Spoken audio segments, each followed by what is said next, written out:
Ayan, tira yan ng bagyo. Dalawang bagyong dumaan. Ayun pa mga friend, oh. At mayroon na namang bago. Ayan. Maliliit lang kasi nga po. Tinanggal ko sa lalagyan. Kaya ayan, oh. Eto, tingnan nyo, ang laki naman. At ang lusog. Kaya lang ang naging problema dito, kasi tinanggal sa lalagyan, ayan ang nangyari.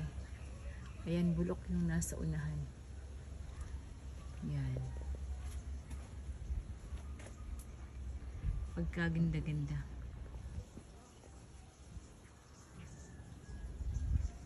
Ayan, oh, sabay-sabay silang namulaklak.